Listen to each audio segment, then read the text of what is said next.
Hey friends, what's going on? This is Rick Backus. I'm here in Vancouver, British Columbia. We're getting ready to go over and see Eric Pateman from Edible, British Columbia and check out some of the local fairs. So let's go check it out. Excellent. So welcome to Edible, British Columbia and Edible Canada. My name's Eric Pateman. I'm the owner and founder of Edible BC, and we're going to go take a little tour of Granville Island and find out what's really hot happening down here on the island. Alright, so what we got there? So this is the newest, hottest thing going in the beef category. This is Tomahawk chops from Tenderloin meats of the island, and these things are going for over $200 a steak in the local restaurants, but incredibly flavorful and just some of the best cuts of steak you'll find. The marbling on them's outstanding, huge flavors. So, you got any bacon up in here? Not here, but I'm going to take you to the place with the best bacon. So nice. I love coming to the meat counter. Anything that you can put on a grill, I'm game for it. Absolutely. So this is Oyama sausage. These guys are by far the busiest vendor in Granville Island Public Market, and for very good reason. These guys go so far as raising all their own animals. They have all their own heritage breed pigs and Berkshire pork. They have 16 kinds of prosciutto, 12 kinds of bacon, over 80 different sausages that they do. This is meat lovers' heaven. So if you love bacon, this is the place to come? This is the place to come for bacon. This is all your prosciutto. So that's all the bacons right there.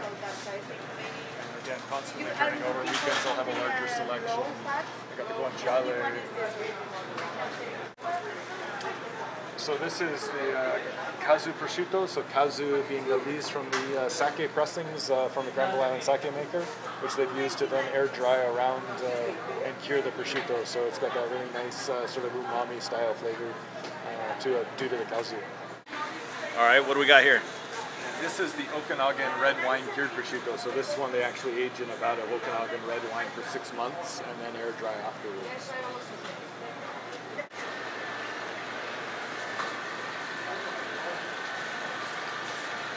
Excellent. So here we are at Seafood City. These guys obviously specialize in local fish and doing all kinds of cool stuff. Right now, local rockfish are just fantastic. And these things are so cheap and but so flavorful, and you get them to fillet them. Give you a couple fillets, take the heads, and make some stock. Obviously, Dungeness crab season.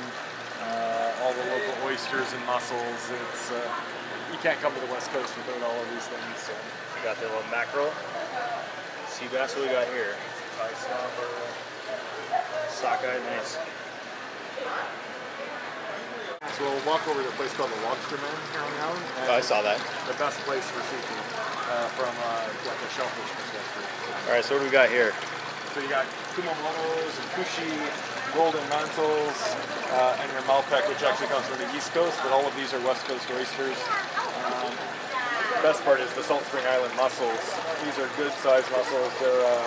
They call them honey mussels, and Brian's actually the only guy who actually retails these to the general public.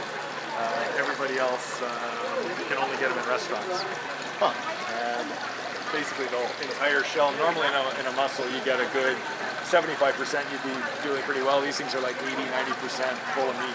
They're fantastic here. This is the Bramble Island Tea Company at Granville Island, and this is one of the more interesting teas. It's fun for food and wine pairing. It's called Lapsang Souchong, and it's a smoked tea, smoked over pine needles, and really good for doing ribs and tea smoked chicken breast, duck breast, things like that, as well as obviously drinking. It smells like bacon. Yeah, it's bacon tea. Excellent. So this is Canada's only artisan sake maker with Masa Shiroki, who's the chief sake maker here, and yeah, great place to come and experience some local sake. Cool. Let's check it out. Hey, my name's Lily. We're here at Artisan Sake Maker at Granville Island on Railspur Alley.